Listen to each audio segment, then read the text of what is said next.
Hi, I'm Jonah Fogel with the Land Use Education Program at Virginia Tech, and I'm joined with our Director of Education, Mike Chandler.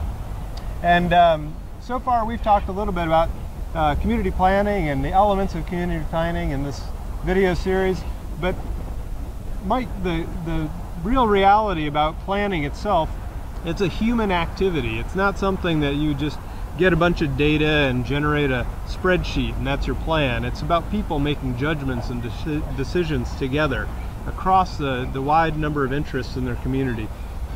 Who all is exactly involved with that process? Is it just general citizenry or just the government? What is this activity? Who's involved with it? Well, community planning is something more than, as you point out, John, a number crunching. Community planning is people. It's people planning for their communities tomorrow, today. The Code of Virginia spells out the participants in a community planning process, in that there must be a local planning commission, which all jurisdictions in Virginia feature, and that planning commission is appointed by the governing body. So obviously right there we find that the unit of local government, the city, the county, or town, is directly engaged in community planning. But one of the great things that we appreciate and honor in America and in Virginia is the enjoyment of private property and private property rights. Thus, it's essential, in fact mandatory, that citizens be involved in the process. The Code of Virginia requires that before a comprehensive plan can be adopted, endorsed, there must be at least one public hearing held by the Planning Commission. In similar fashion, the governing body, before they adopt a comprehensive plan, which is designed for the people who live in that community today, but also anticipate the needs of that community 20 years from now, they too must hold a public hearing.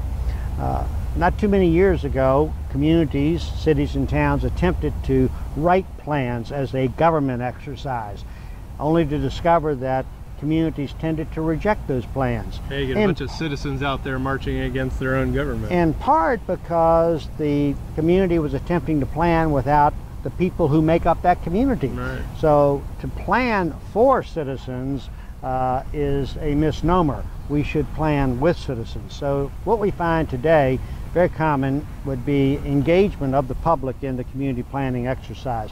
Not only from the vantage point of a planning commission, but it's hard to imagine a community planning effort today in the year 2013 that does not feature some level of significant citizen engagement and involvement in the community planning development process.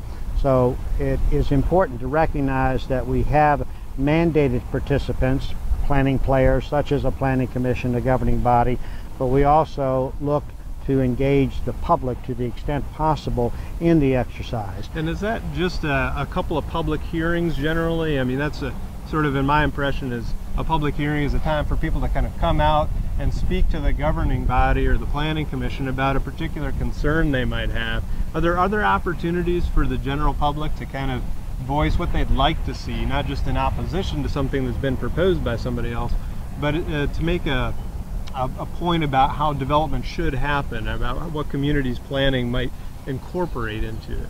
Indeed, there are plenty of opportunities and ample engagement opportunities for the public to be party to the community planning process. There are numerous examples from the metropolitan Richmond area, but also across our state, where citizen task forces, advisory committees, steering committees, even some communities sponsoring what we call a community future forums. And how might somebody get involved or become aware of this process of community planning, whether it's a nonprofit like ULI or a local government going through this planning process? How can somebody discover these opportunities to participate in a community process? One of the realities in terms of where we are today by benefit of technology, just about every county, city, and town in Virginia has developed a website for that community. Sure.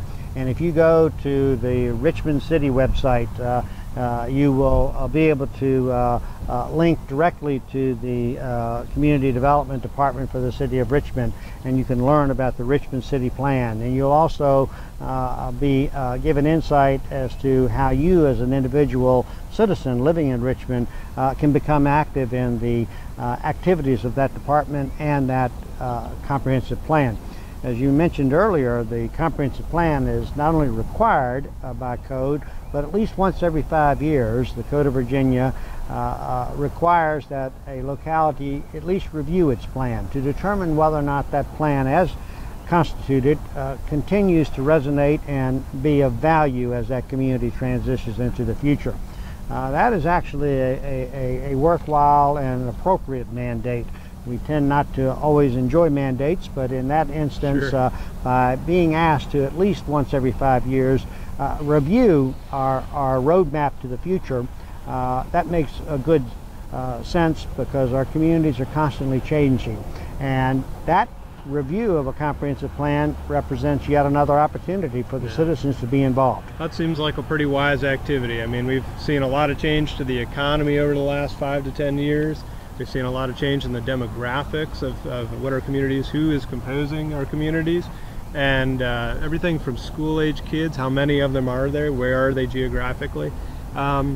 Seems to me that a 5-year cycle is the bare minimum, if you will, of actually thinking about the future and civic engagement in that planning process. That seems is pretty worthwhile. That is very worthwhile. Well said. Thanks again, Mike. Appreciate your You're time. welcome. If you'd like to view this video and other videos that we've produced, you're welcome to go to our website, planvirginia.com. Or if you'd like to register for an event that we're hosting, you can go to the website as well and see what's coming up. Thanks again, and we'll see you soon.